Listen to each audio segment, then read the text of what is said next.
Welcome to Diving Deeper Discussions. My name is John Wood, your host for this regular monthly series of conversations focused on an article or book published in the ASA journal Perspectives. Now, this month, as we said, we are departing from our normal schedule of articles from Perspectives, and we're picking up on these next 2 months, this month and next month, on articles from the God and Nature publication. It's our online publication.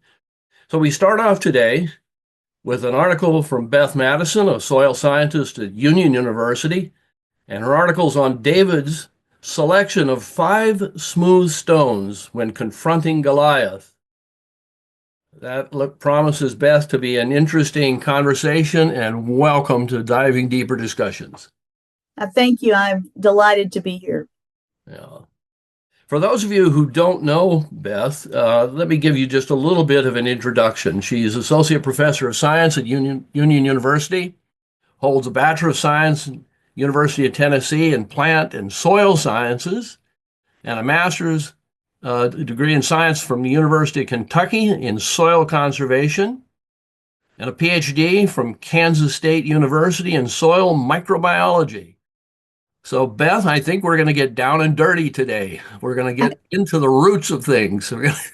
Absolutely. We're going to talk about it from the ground up. All right. I'm really looking forward to this. You should know that Beth has published a number of books. There's 3 in a series called Well Grounded. And I have, I think, holding up in front of you, this one, Well Grounded, Cultivating Intimacy with God. And just got that, finished reading it, and I can certainly recommend that to you folks. And Beth, in addition to those books that you authored, you are also hosting a podcast, and you do that, or pardon me, a blog. And that blog Dana has put it up in the chat. You can find it there. It's Soul Scientist Musings from a Soil Scientist Who Dearly Loves Jesus and the Amazing World Under Her Feet.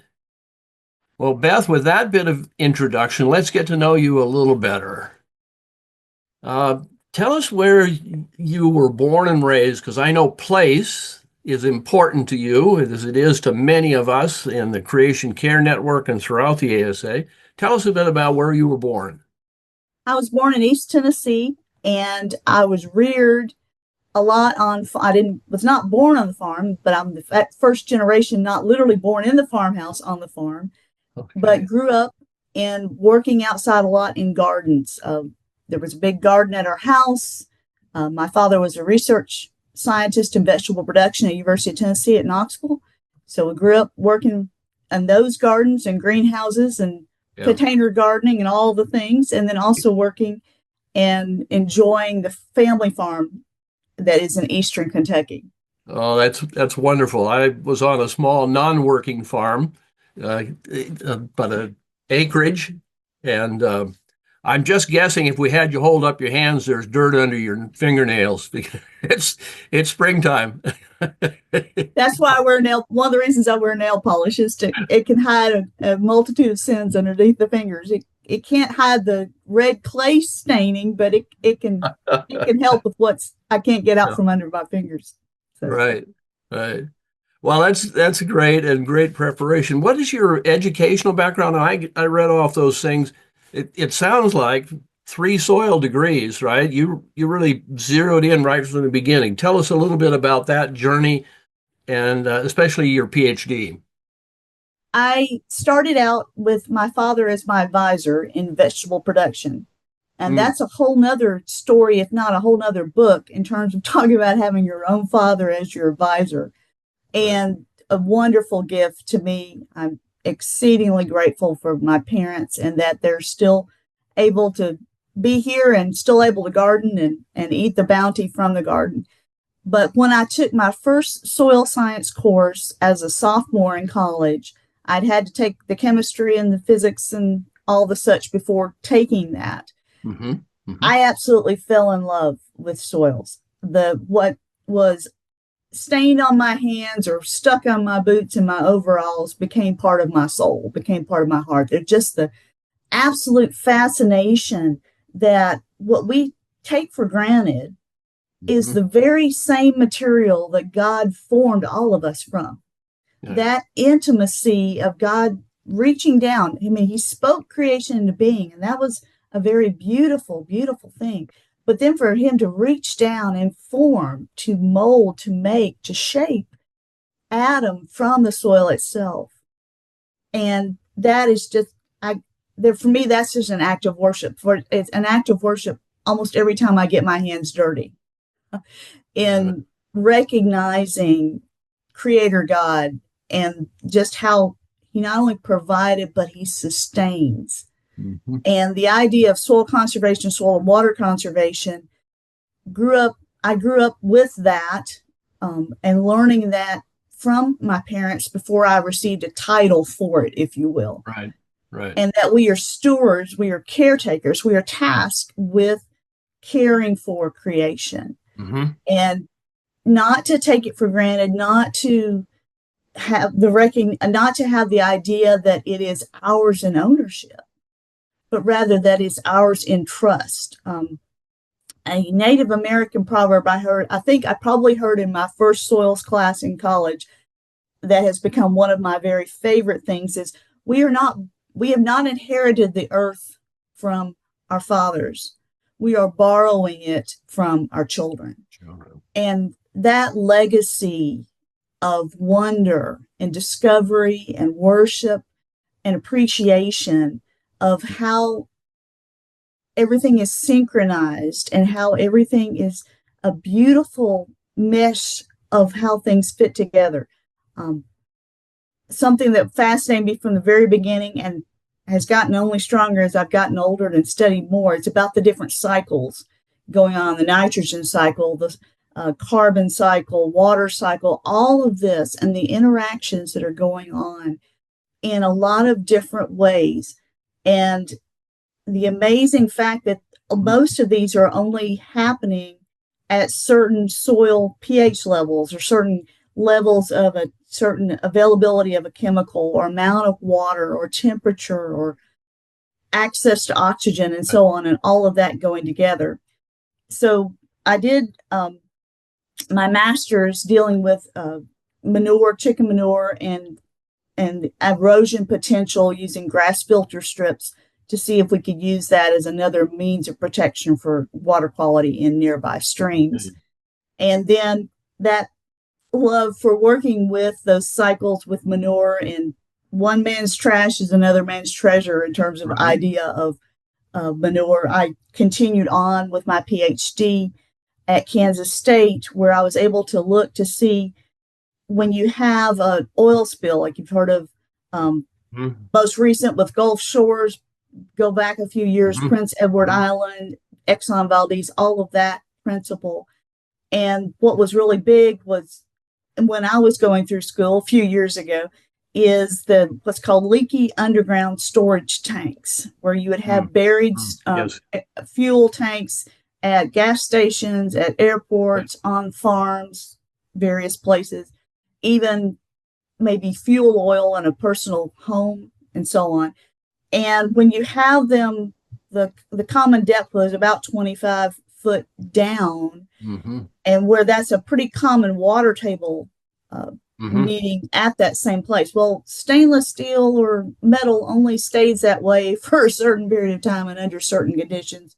You start having rust, you start having leaks, you start having lateral movement and also vertical movement down of the materials in these fuels. Then not only do you have that in terms of leaching outwards or moving outwards toward other water areas such as streams or even wells, you've got a whole big issue on your hands. Before when I started in that aspect of research, the common practice was to seal off that whole area, dig everything up, haul it out and burn it, and then bring in fresh soil from someplace else. First of all, you're not ever going to be able to recreate what you have there. We don't make soil. God makes soil. We have the opportunity to care for soil. So we can't just bring in something and get the same that was there before. That's right. And then you also had, what do you do with all this contaminated soil that you've hauled Hmm. off? And then the Hmm. ash, and even if you burned it, all the ash that you're left with that, that's still a contaminant.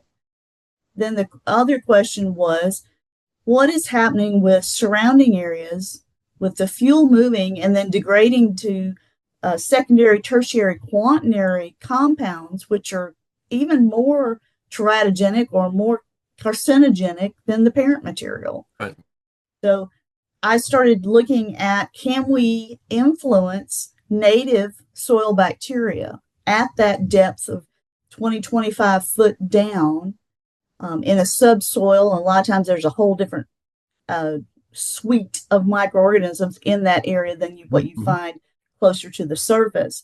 Can we change conditions through adding manure, through draining, through putting in water, various other issues, and see if they can actually degrade the oil for us?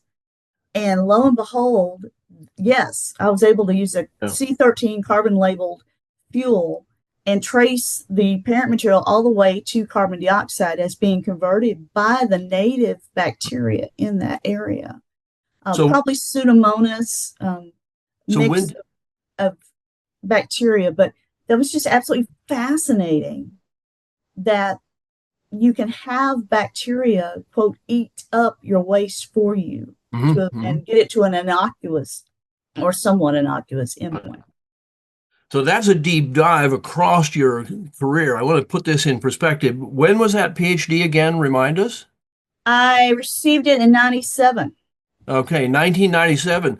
So those of us who aren't in these interdisciplinary areas of soil and water, geography, I'm a water guy, so this is all kind of very familiar.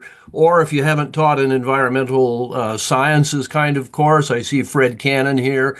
Fred's taught environmental science for years.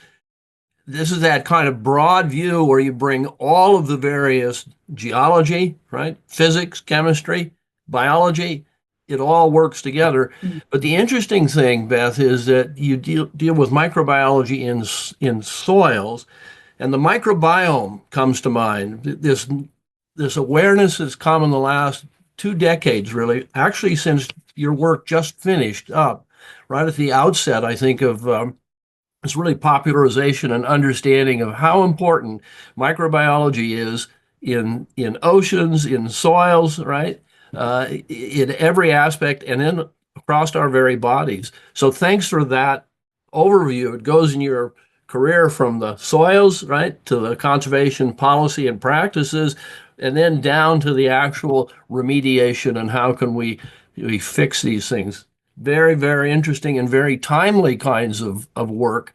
Um, I know where I sit in Alberta. I know we have people on who are from Texas and California, and people in Pennsylvania. These are all big oil centers, energy centers, where these questions about how do we treat fossil fuels, fossil energy that's been stored for millions of years, and we're in a very speedy process of transforming all that's been powerful, been driving our economies and our lives, certainly for the last 150 years.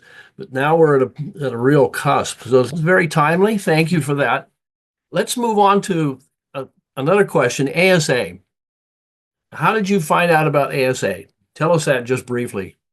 Through some colleagues who are wonderful friends and mentors to me, Hal and Marianne Poe, Okay. and Jimmy Davis and Christine Menzel. Just, they've been so hospitable and so kind to welcome questions and welcome Okay. interests and have that. I work in a little bit of a interdisciplinary area, Right. and they recognize the opportunities and beauty of that. Oh, that's great. Hal's been a guest here 2 months ago, and they are Hal and Jimmy and their wives have been important parts of our ASA fellowship. So there's our message, folks. The ASA, we grow our members through our hospitality and our generosity. You know, that's characteristic of ASA. Thanks for that, Beth. Well, let's dive right in to this article that you've written. And and see if we can uncover some more information about five smooth stones. Tell me and tell us, if you would, how is it that you came to write this particular piece? You chose this text and you chose to do it in God and Nature. Well, that's a great question. As far as God and nature goes, Hal had introduced me to proceedings and also to God and nature, and was able to talk with Cy. Thank you, Cy, for all your help in making this happen, and just your hospitality and generosity, and including being here today, and having just the opportunity to be able to bring an idea, an interdisciplinary idea of faith and geology, to have that to maybe be a reflection of what I live with every day. I look at it in the aspect of chronic illness, and also in the aspect of having chronic pain. How do I live with this well? That the article itself is an excerpt from a book that is hopefully coming out before long. And it's just a series of ideas that have dropped into my head, for lack of a better way to say it, of seeing the idea in geology and seeing an idea in scripture work together and give me encouragement and give me a new perspective on looking at things. Like I said in the article, I've always loved rocks. In fact, I still carry them around in my pockets, often in my pants today, including this one here. It was a black smooth stone, just a river stone that I just somehow it helps to help realign my focus onto what's really important, and the fact that this is the day the Lord has made. I can choose to be glad and rejoice in it. And that doesn't have the disclaimer of if this were to happen, or if this wasn't happening, or only if this comes around. Yeah. All right. That's great. I love the smooth stones notion, and being an aquatic ecologist in streams, rivers, but mostly in small streams. I've listened to the rivers clapping their hands, and we stand beside them. Most people think that's the rushing water, but those of us who are on the west side of the continent with huge mountains, these roaring cascades, and the rocks actually roll and tumble, being tumbled by the water. You can stand, especially in the spring, and listen to the rocks as they crash underwater, that deep percussion. And of course, they're being rounded and smoothed in all kinds of ways. Those of us who've been down the Grand Canyon, and we've seen the work of millions of years of work of the rivers scouring out deep pockets in the bedrock. It's a wonderful image. I see a note here from Ken, who says, I have an alternate explanation why five smooth stones.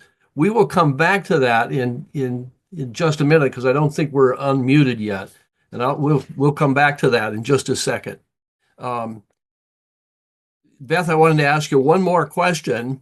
As I was reading through the five smooth stones, I think about David in his courage. And this question came up, an observation that I made to you, and I want you to comment about slow courage and fast courage, and that difference. If you just talk to us about that for just a minute, and then we're going to open the mics to everyone, and we'll start with the alternative view of smooth stones. But fast courage, slow courage. I love that. I had not thought of that until you asked that question in our email dialogue earlier this week. And having the idea of courage, and then that to me is where I'm seeing it with the smooth stones, that the premise is only hard rocks make smooth stones. When you have rocks that are lower on the Mohs hardness scale, such as sandstone or mica or limestone or such, those will, as water and wind wear on them, those alongside pollution too, will be eroded away.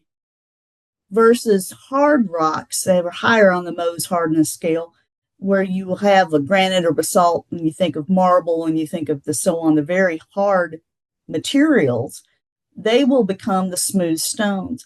And that gives me the picture of, if I have even that mustard seed of faith that Jesus talks about in Matthew, that no matter what comes along, God is who he says he is, and he's going to do what he says he will do. And that truth, even though it's been maybe eroded away in my life by tears of pain, by living with disability, by challenges that may be happening slowly over time, but do not have an end. That's one thing with chronic illness. You can't take 10 days of an antibiotic and you're done. Right. It's day after day after day after day, that slow courage. Right. And I think that smooth stone just is an indicative of that courage being holding on. Okay. To be honest, sometimes I have that rock in my pocket and I'll stick my hand in it and hold on to it and let a tear or two come out in recognition that this is hard, but it's not going to change. God's not going to change. He's not going to turn away. Right. He's not going to be faithful. And even though this may be seemingly wearing my body away, which is, I feel like that happening on a regular basis, that he and faith will not change. Thank you. In contrast with this past year, I've been working with the challenges of cancer, completely unexpected diagnosis. You go in for a regular test and they're like, oh, by the way, this is what we found.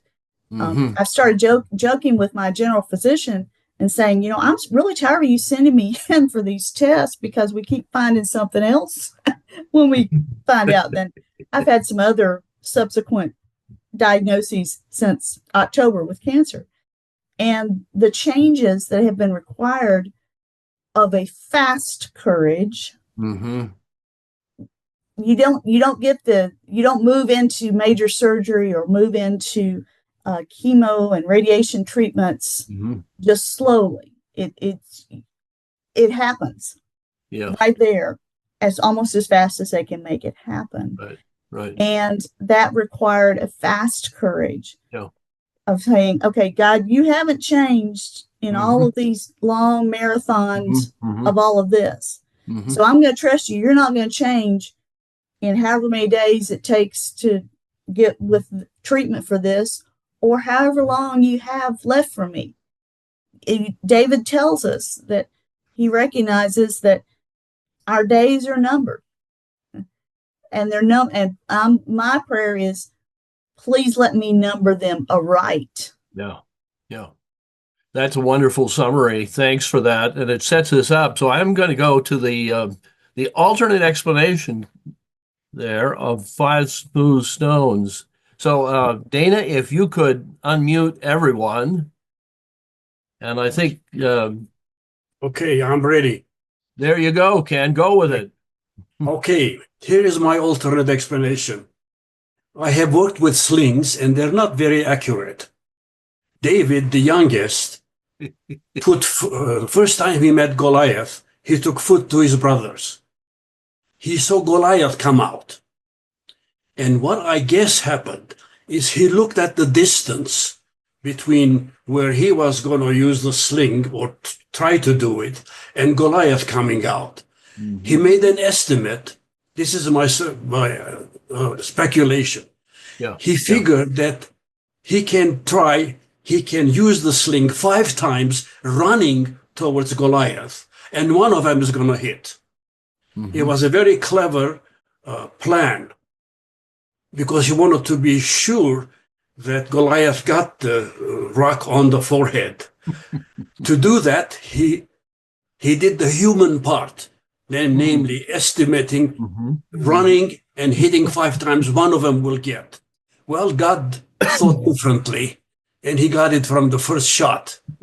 So that's my explanation of why 5 and not just 1. Thanks, Ken. That's great. I mean, I was back thinking I had a sling when I was a kid too, Boy, the first time I almost knocked myself in the head when I tried to use this homemade sling. But eventually we found out that we could throw a rock, oh, 2, 3, 4 times farther than we could with our arm with this thing. It was amazing the leverage you get with a sling. But then try and get accuracy, right? And every time I read David's story, thank you, Beth, for reminding us of this, because it's calling it to mind, because it's a powerful story of courage. I mean, well, what guts does that guy have? And I love how it starts, because, he walks up and says, "Who's this heathen? Who's this heathen?" And it's a typical teenage response, right? Who is this guy? Come on, let's do something. And that just warms my heart. Thanks, Ken, for that. Beth, you want to comment? I just wondered if my explanation makes sense. Okay. Beth can comment on that. It does make sense. And I love how you brought out the opportunity of the person whom God can use. God could have taken Goliath out in any way God wanted to, but yet he allowed David to participate, and then everybody there to see what God had done.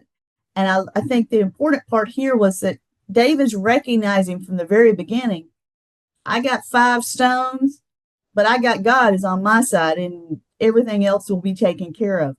The absolute faith that he had built up slowly in the past with lions and bears being attacking to the sheep, and then that fast courage of having a 9-foot giant and the Philistine army behind him right there in front of him, and he's got the stones that he will use with the sling and hit him the first time instead of having to take 4 more attempts at it. Thank you. Yeah, that's great. Thanks, Ken. I don't know if anybody else, if you raise your hand, if you have a question, and I'll go ahead with some of my reflections here and ask some questions. Beth, I wanted you to contrast this bravery and strength that David has. This is in your article. You said, yet such questions, questions about the kinds of stones and what we've been talking about. You say that, yet such questions can help draw us a better picture of bravery and strength that David showed. What were you thinking about David then and his bravery and strength? Well, as been brought out, he was teenage. He probably may have even been the runt of the family. We don't know that. We know he was the last one, but anyway, that he was young. He may have not developed into having the physical strength that you might expect of a warrior for Israel to move forth as. I believe when it talks about he went in to try on King Saul's armor and it was just huge on him, that obviously he has not developed into what we would expect to be strong or what we might classify as strong. But yet his heart had the strength of a lion from the bravery and from the trust that he had in God. I have an acronym in this chapter that talks about brave, or at least what I look at bravery as being. And side note, I still believe it was index cards, acronyms, sheer determination, and prayer that got me through graduate school in terms of learning all these cycles and processes. But anyway, acronym BRAVE, believing rightly activates valiant endurance. Believing rightly activates valiant endurance. Brave. If that being brave and God and David trusting in his God, that faith, that smooth stone faith, is what propelled him out to realize that I don't have the strength of my own, but nothing can contain the strength of my God when he gives it. That Philippians 4:13, I can do all things through Christ who gives me strength. The bravery and the strength together. It seems like you make a point in your article that we have choices then. And when these contests come, when they come faster, they come slow at us. The challenge is there. We have choice. You want to talk about the choice that David makes and the choice, how that influences us and the choices that we make? Um, David chose to believe that God, who he was, and he would do what he said he was going to do. I make that same choice, and I think a lot of other people, probably all of us, make that same choice every morning. Some mornings when all is not well, from whatever reason, it may take all the strength I have to get out of bed. And then it may take strength that's far beyond mine to give me an attitude that doesn't whine and that doesn't complain. Now, God, he already knows what's in my heart, and so I can tell him anything, and he's not going to be surprised by it. Unlike with if I'm laying this out on somebody else. That's why I found for me with prayer, just to be as open, as honest, as raw as I can and get it out and let God deal with it. He already knows it already. And I'm not having to put that out on somebody else who doesn't have the strength, the might to deal with it. And it has been amazing to me, especially in the past few months of dealing with cancer. I was just telling Dana this before we got on here, that how God provides in so many ways that encourages us. Something will show up like in the mailbox, or it'll show up on my front porch or a phone call or whatever. And I'm like, okay, thank you, Lord. I'm not sure why it's here. And then I may know 2 days or a week later, oh, that's why you sent that. And then the affirmation that God does keep on providing. He may not provide it in ways that I think it should be provided, or he may not provide it in ways that I would have been looking for.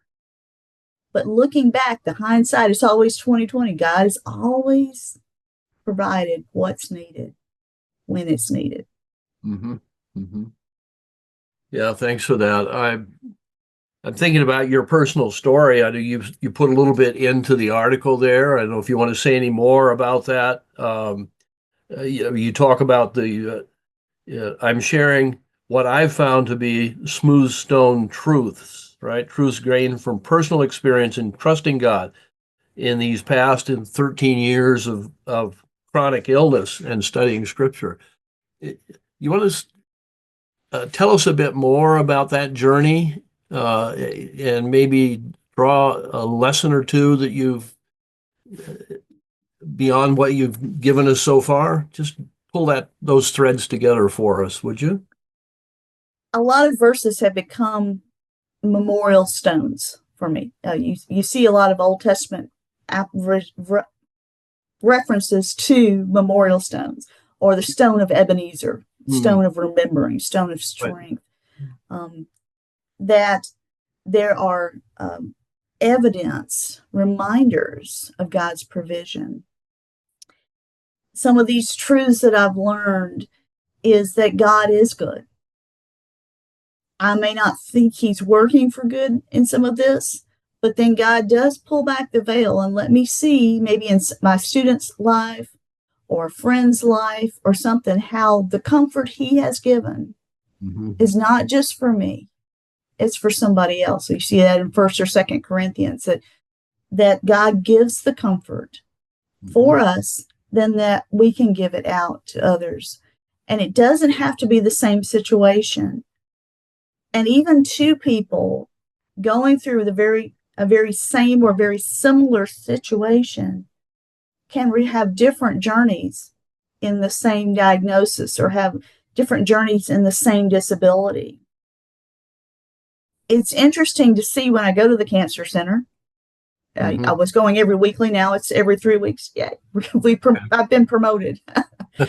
And how different people react in ways that are honoring to God or honoring to themselves.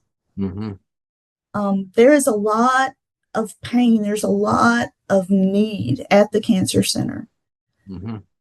And I see that as a new ministry for me, to be able to listen to be able to respond with compassion.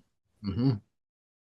I read somewhere in the Old Testament a few weeks back, and I need to go back and look it up, where largeness of heart was another version for the word compassion. Mm-hmm. Largeness of heart. And so I've been praying a lot for largeness of heart, Mm-hmm. and to listen to people's stories and not judge them for however they're responding in their stories. Mm-hmm. That I think back to the end of Job, where Job has asked the questions of God, and kind of like, why are you letting this happen to me? Who are you? Mm-hmm. And God responds to, were you there when I created the heavens? Were you there when the Leviathan moves through the water? Were you there? And then Job's response is, well, clap my hand over my mouth. You are God. How dare I ask? And so many times I'm like, Lord, you're going to have to keep your hand over my mouth, Mm-hmm. to where I can listen and hopefully bring truth and bring comfort, because it is so easy to blame God for something that you don't want in your life. Right. Whether it's something that requires a long period of time to deal with, or whether it's something that may only require a certain period of time to deal with, whether it's life-threatening or not.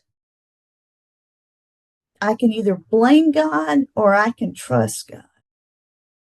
And I found that the trusting God is a whole lot better, and a whole lot more good and growth and help comes out of it than the blaming God. No. That's a great summary. Thanks, Beth, for letting us know about that. Janelle, you have a question? Yeah, I was really interested in how God speaks to you through nature. So can you give some examples of when you see these things coming together? There's a nature trail that are on a plot of land the Union University owns in the back. And there's 5 miles worth of trails put out through there that are maintained as well. And that is, for years, has been my favorite place to go and pray, because it's almost like I can hear God better when there's no roof over my head, if you will, and I can just get out there and walk and just talk. And when I hear, when certain parts of this trail, there's a big stand of longleaf pine. And when the wind blows a certain way, the pines move back and forth and make a creaky, distinctive kind of music. And it's almost like it just rushes over me that God is saying, I hear what you've been saying. And it's almost like it's his response in that. Same with water. There's a stream and a pond on this area as well. And hear the water moving through there. When I see the deer and just even armadillos. Thankfully, I've not run into a skunk, but they're probably out there too. But anyway, all of these different things working together and displaying the Psalm 8, the God in creation, in nature. And it makes me automatically start thinking of those various cycles, the nitrogen cycle, the carbon, all of that going on underneath my feet and all around me, and that God is sustaining every bit of this. And yet would speak, if you will, through the wind in a certain direction, or the water rustling in over certain stones and various things, that I almost feel seen, heard, and loved in that. That's wonderful, Beth. That's a wonderful example. Terry Defoe in the chat has put a note that Charles Darwin had his sand walk that he would take. And I was thinking, as you were talking about the trees and the creaking in the wind, I was saying, Beth, don't do a John Muir. The sequoias of California, the great sequoias in not Yellowstone, Yosemite National Park. That was the area. He actually, during a storm, climbed to the top of one of these massive trees, lashed himself in the tree so he could experience and then listen to giants, 1,000-year-old trees falling in the forest. And I was thinking, you know, you need some wisdom in the choice of where you listen, the spot in which you listen. But that listening to the natural world is something that in our hurried lives is hard to do. There's an awful lot of attention about mindfulness today. What you've been talking to us about, walking and praying. When I hear people talking about mindfulness, that's exactly what I hear us, the scriptures, giving us multiple examples and instructions to do, is to be mindful, listen to the Lord through his creation, through his still small voice in each and every way. So thanks for that. I'd like to shift gears. I don't see any other questions right now, but I'd like to shift gears in your thinking just a little bit and go to process now. As a scientist and as an academic, you're in a university setting. Many of us have experienced that, either in our training or we've done it professionally. And there are challenges in that work, and you put being in a professional academic setting, you've got a research background, and then you dealing with a chronic illness. And any one of those is a challenge. And I'd like to talk about how you've navigated all three, because there are some exceptional people that somehow manage to maximize all of those aspects of their lives: research, the teaching and professional service, and manage their personal health issues. But I'm thinking of authorship in particular. That's a challenge in itself, finding time to write. So maybe you just start with that. How is it that you took up writing, and how did you find that? That's a great question, because people have asked me, how in the world do you have time to write all of these books? Right. And whether it's a gift, and I guess I'll look at it as a gift, in terms of my mind is always rolling with something. I may be grinding soil in the lab, I may be running gas chromatographs, I may be doing whatever, but part of my head is always processing something. And so many times during those mindful times, about the prayer walk and so on, that it's almost like something comes together. Different ideas will make that connection. And I'm like, oh, aha, let me write that down before I forget it. And so I'll scratch down the idea in outline form and then keep thinking about it and praying about it as I'm working on something else, until eventually it all coalesces, almost like a storm cloud, if you will, and it's ready for the rain. And that's when I can sit down and just type it out very quickly, even though I may be thinking about it for a very long period of time before that. I've had these kinds of thoughts for years, but I've not had the opportunity or the audience to proceed with putting them out there. In fact, it was Ben Mitchell. I don't know if y'all know Ben Mitchell. He's another former colleague of mine. That when I went to him with these ideas before that first book and any of the articles and so on, and said, am I crazy? I see these pictures. One of my favorite ones is with cation exchange capacity in soils. That's where the chemistry of the soil, where you have the surface area, external and internal, where it has a soil in and of itself usually has a net negative charge. And so it's going to attract positively charged ions. So you'll have the cations held on the soil particles. And then when plants take up from their root tips in the soil, they take up the nutrients of potassium, sodium, so on, calcium, the positively charged ions held on the soil particle. They are pumping out hydrogen as their waste in exchange for the nutrients they want on the soil particle. So they pump out their waste and they receive and take up the nutrients from the soil, and the soil receives the waste, if you will. And I one day was thinking about that in preparation for a class and just kind of letting things roll around. And it hit me that that is a picture, or could be a picture, of 2 Corinthians 5:21. For God made him who knew no sin that we might become the righteousness of God. That exchange of my sin for Christ's righteousness. And that's the greatest exchange that could ever happen. And just to see that for me in a picture of what I love to work with, the soil, and just kind of one idea came after another. And so I kind of collected a few of these ideas, went to Ben, and he said, okay, you're a caretaker of this. You're responsible to get this out for others other than your students. I was been using them in class at a Christian institution for a while. And then one thing led to another, and 3 books, here we go. And they keep, once you do the first, the second, and the third, or sort of flow naturally. Well, 1 and 2 were just kind of a mix of ideas. I wrote until I was done, if you will.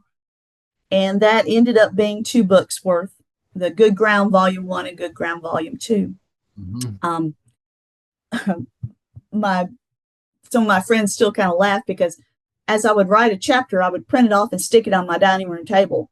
And when the dining room table was filled, the books were done, and I was done. It just worked out to be the same way.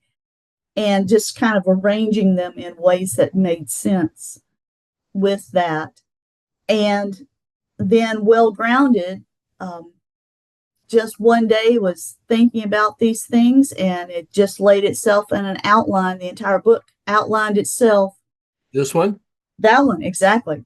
That book outlined itself, and we go, and one idea made another idea. I actually wrote that one in order, chapter 1, 2, 3, 4, 5, unlike some of the other books I've written, which are print them off and lay them on the dining room table and then organize them into ways that made sense. And you've got the titles of your chapter, lots of alliteration here. Cultivating, it's all cultivating, right? Exactly. Consecration, confession, confidence, community, contentment. It's really worth a read.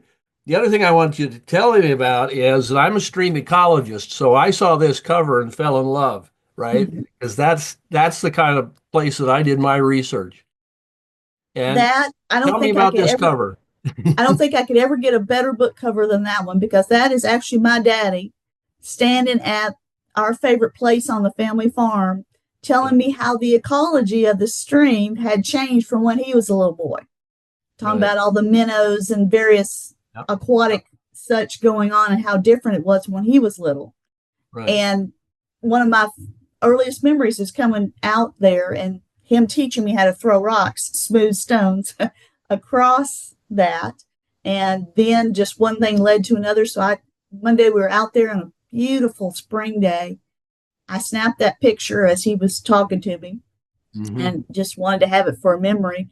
Then when the publisher we started talking about things with the book, and he said, do you have any ideas for a cover? And I was like, maybe. Sent him the picture, and then here we go. So that is that right there. Great.